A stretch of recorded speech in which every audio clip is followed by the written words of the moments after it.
Let's talk about how to do some basic searches in accordance in Hebrew, and we'll quickly go through how to look for nouns, verbs, adjectives, standalone pronouns, and pronominal suffixes. So I have a Hebrew window up. This is the BHS Hebrew with the ETCBC apparatus, and I'm currently at Isaiah 53. The example I'm going to be using is from Genesis 46. So I'll go over there. So I'm going to come over. Verses is set here in my blue-gray oval. So I can type in a verse here. So Genesis 46. Now I want to do some searches. So I'm going to start out here and go to my blue-gray oval, set that to words. And it converted the Genesis 46 over to letters, Hebrew letters and numbers. I'm going to hit backspace and get rid of all those. And now I'm going to hit a left bracket, and that will allow me to type in a type of speech. So I'm going to do noun and then right bracket. So now at the moment I've got no search ranges set up. So when I hit enter here, it's going to start out with nouns beginning from the beginning of the Bible, Genesis. So I'm going to hit return, and it's a lot of nouns, so it's chugging away. Starts in Genesis 1:1, and every noun is highlighted in red, and there's a lot of them. We have a lot of nouns. Now if I want to go find a particular place, let's say Genesis 46 or wherever, I can come down to the bottom right here and type Genesis 46, and then it will take me over there, and the nouns will still be highlighted. So that's one way to find any part of speech, in this case nouns, in a particular place. You can do it for the entire Bible, and then you can go to the particular passage you're looking for. You can also set up a search range. So I'm going to come over to the right side of the search bar, this little plus sign. I'm going to click that. It's going to give me another bar. That will allow me to set my range. And so I'll click the down arrow. And here I've got a predefined range. I already defined this, Genesis 46, 1 to 5. So I'll click that. Then I'll come back over to the search string I've set up here with noun and hit enter again. And now it's just going to show me Genesis 46, 1 through 5. And so these are all the nouns in this passage. Now I can do the same thing with other types of speech. So I come over here inside the brackets and hit backspace a few times. And now I'm going to type in verb. And it will give me all the verbs in that particular passage. I can do the same thing for adjective.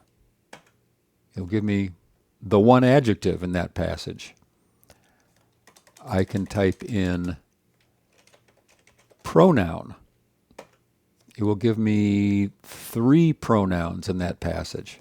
This refers to standalone pronouns, not pronominal suffixes. And I can type in suffix. That will give me pronominal suffixes. So I'm going to hit enter. And there's a number of pronominal suffixes in this passage. And they're labeled here in red, as all my hits are. That's how I have that set up, my hit color in my preferences under edit, preferences, and then text display. This is how to do general searches. Now I can also give more specificity here. So let's say I wanted to find all the masculine nouns. So I can do noun space and then I do masculine. That will give me the masculine nouns. I can say masculine plural. That will give me the masculine plural nouns. I can say masculine plural absolute. That will give me the absolute nouns. The other option is construct. Let's say, okay, masculine, plural, construct. So I can put all sorts of parameters in here and refine my search down. So I could also do, let's say, verb, and I could say cal. Now, you haven't had the types of verbs yet, but these are the stems. And so I can do all the cal verbs. This will be more relevant later. I could say cal perfect. So cal is the stem, perfect is the conjugation. That will narrow it down. There's only one cal perfect verb in that entire passage of Genesis 46, 1 through 5. I come over for adjectives. There's only one, but I could say, okay, I want adjectives. I want a masculine adjective. Well, this one happens to be masculine. It's a masculine singular absolute. It's actually modifying goy, which is nation, and that's also masculine. So the adjective is matching the noun in its gender and number. So this is a masculine singular. I could also say adjective masculine singular. It would still give it to me. Now, if I said masculine plural, in this range, it's going to tell me there are none. And that's correct. There are none. For my pronouns, pronoun, I don't want to say pronouns, I want to say pronoun. Hit enter. There are three. Actually, it's the same pronoun in every case, anoki, I. I could specify further, but in this passage it's not going to make that much difference. I could say masculine, I could say feminine. I could say, for instance, first person. And that will still be true because these are all first person pronouns. If I said second person, it would be you. I get none because there are none in this passage. Now, of course, there are plenty of second person pronouns in the Bible. There just doesn't happen to be any in this passage. And then I could do the same thing with suffixes.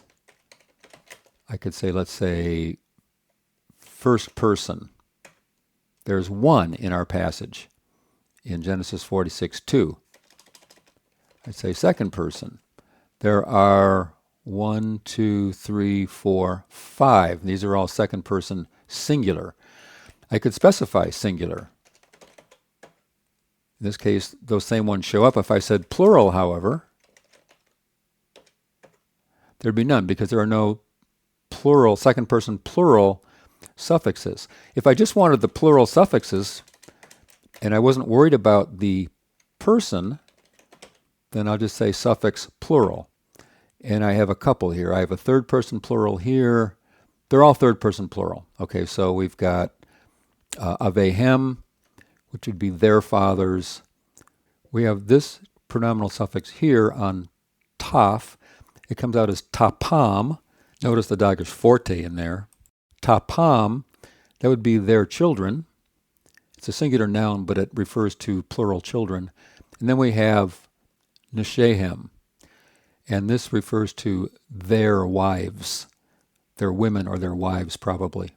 So we were able to limit the search down to then plural suffixes. We have a lot of ways to limit these searches down very specifically.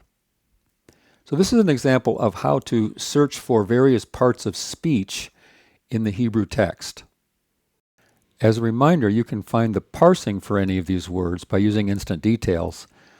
So let's say I am in here in Genesis 46:5, really any of these words. If I'm looking for a particular type of word like these pronominal suffixes, I hover over it and then my instant details will tell me that it is a suffix, third masculine plural. I can also click on the word briefly and bring up the instant details. It's a suffix, it's a pronoun or pronominal suffix, and then it's third masculine plural. And it gives the gloss as they, but in this case it's actually their. So don't necessarily go by whatever the gloss is here. You have to look at the context to see what the actual meaning is. So you can parse any word using the instant details just by clicking on it or looking down at the bottom where the instant details show up automatically.